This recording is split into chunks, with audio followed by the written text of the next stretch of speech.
morning. Thank you for coming. Today I'll present a little bit of my method of therapy with chess, which is based on Viktor Frankl's book, Man's Search for Meaning. Viktor Frankl wrote this book shortly after World War II, after surviving the Holocaust.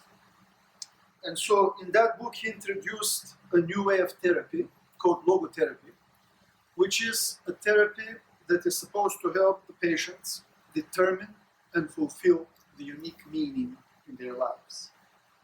And so the way I anchor, and as I speak about the symbolism in chess, I will also present more of Viktor Frankl's ideas. But the way I anchor the symbolism in chess pieces for life, in that context, is as follows. The king, your king is you, yourself, your unique soul. And the rest of the pieces are all of your strengths and resources that are part of you. They're not separate entities, they're parts of one thing. So that is what also Joseph Campbell talks about in his lecture, The Way of Art, that the first step in the aesthetic experience is integrity.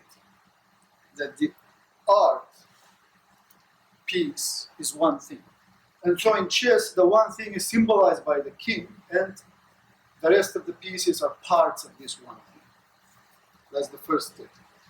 The opponent's king symbolizes the meaning of your life that you try to fulfill.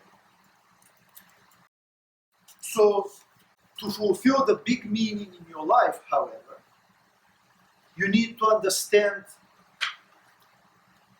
the meaning of this move and respond to it in one way or another.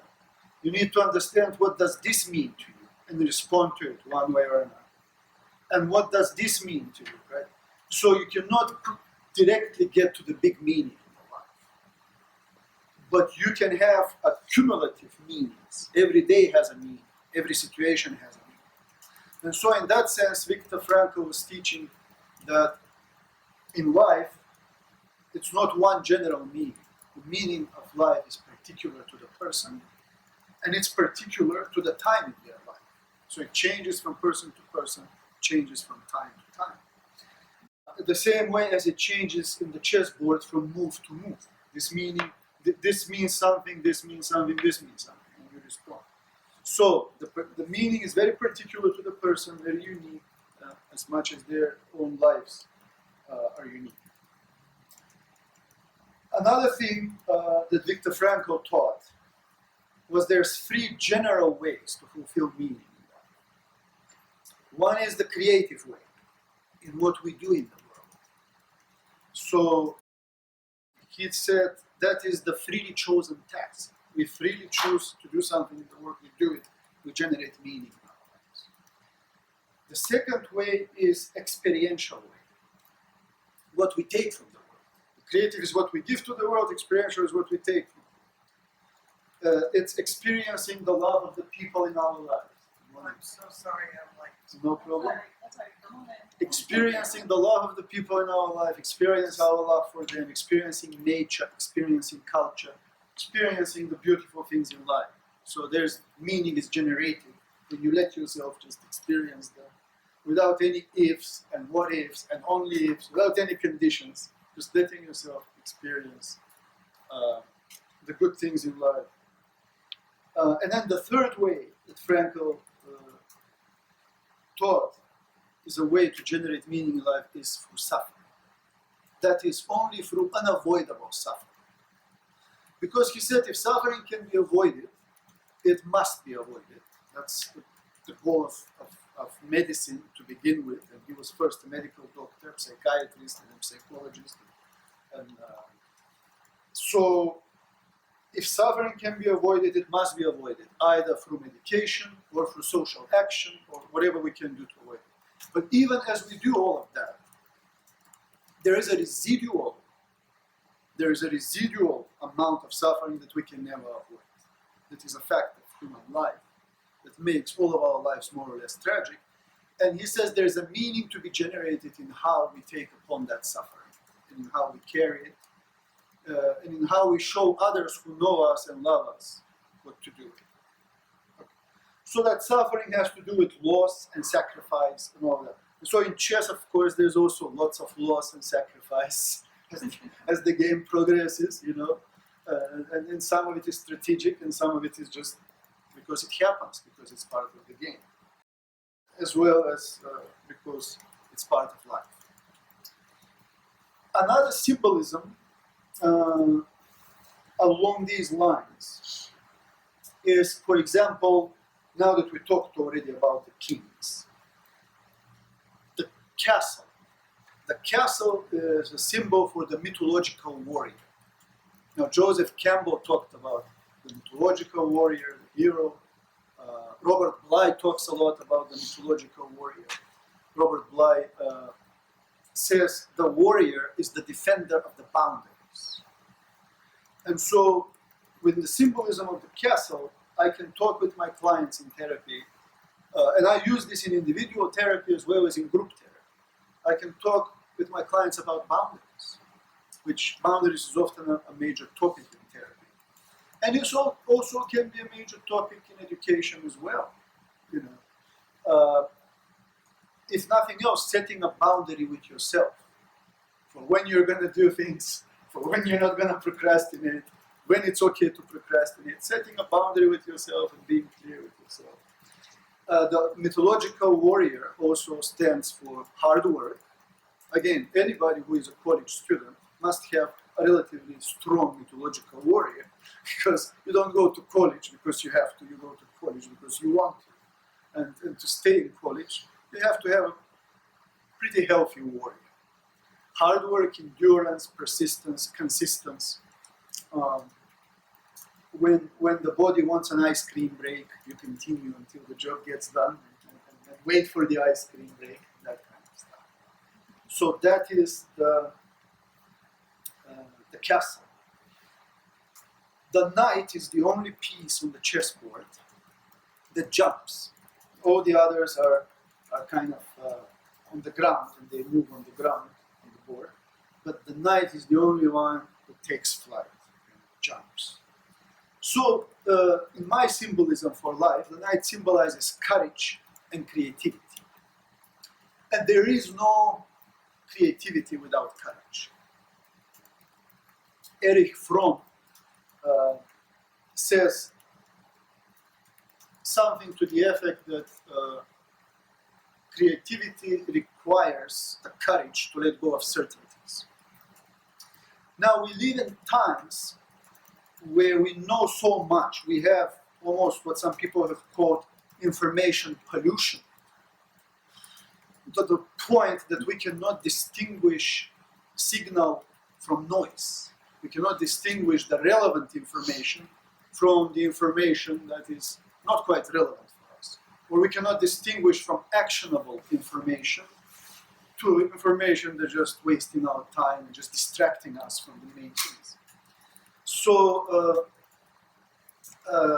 one example is if we have difficulty distinguishing from the important patterns of information that are relevant to us, those from the irrelevant ones, a Lebanese-American author, Nicholas Taleb, said, for example, if I'm crossing the street and if I'm so overloaded with information pollution and just noticing everybody's eye colors and what they're wearing and everything else, some car is going to hit me and kill me. Right?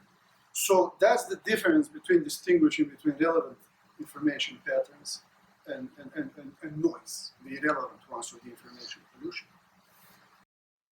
And so I went from the courage and creativity there, and I have to connect the loop to explain why I went there. I went there because nowadays we have so much information that people want to determine their lives. They want to determine their futures. They cannot let go of certainties. They cannot allow their lives to unfold because we feel empowered with this information. We feel we can control our lives. We can control our future just because we have information. And the fact is, life is still bigger than us. And we cannot fully control the future. We can do the best we can today, and that's still as good as it gets. We're still not anywhere we can control what happens next. So that uncertainty remains. And so letting go of certainties, as required by Erich Fromm to access your creativity, and the courage to let go of certainties is in fact the courage to accept the truth that we don't control the next moment. That all we can do is the best we can do now. And so, again, the knight is a symbol for that courage. And then that courage opens the door to creativity. And to just letting yourself be and letting your life unfold and getting out of your own way in the unfolding of your life. Because when we try to control it so much, we are in our own way of doing so. The next piece is the bishop. And the bishop, we have, of course, 2 castles, 2 knights, 2 bishops. And my symbolism for life of the bishop is the expert. And one of the bishops operates only on the lighter squares, and the other bishop operates only on the darker squares, because the bishop moves diagonally. So if it's standing on a lighter square, it only sees the lighter squares. So it only sees half of the board. It's blind to the other half of the board. And you said the bishop represents what again? The bishop represents the expert. The expert. The expert, okay, Expert. thank you. Becoming good in something. And then if we connect the expert with the field, the lighter and the darker fields on the chessboard, they represent our external and internal worlds. So life requires us to be a bit of an expert in our external world, so we can pay the bills at least. At least enough, right, to pay the bills and then we have food on the table and the basics. And life requires us to be somewhat of an expert in our internal worlds. Because if we don't, then that falls apart, and when that falls apart, the external one falls apart. And so I suggest that, of course, the internal world is even more important than the external world, because everything is born in the internal world. And then it manifests itself in our own imperfect ways in the external world. And by example, if things fall apart in the internal world, they invariably will fall apart in the external world, even under the most optimal external conditions. And if things hold together in the internal world, you can somehow survive. You can somehow survive until hopefully things improve, or die with dignity if it's impossible to survive, like if you're in a death camp and stuff like that. At least die with dignity or survive and hold things together in the internal world until either you die with dignity or things get better in the external world. But you need to be an expert both in your internal world and external world to have a balanced, meaningful life, and to be able to bring forth the inspiration from your internal world into some sort of imperfect reality, into the external. So that is the symbolism of the bishop, and together with it I introduced to you some of the symbolism of the empty spaces in terms of the 2 different colors. Right?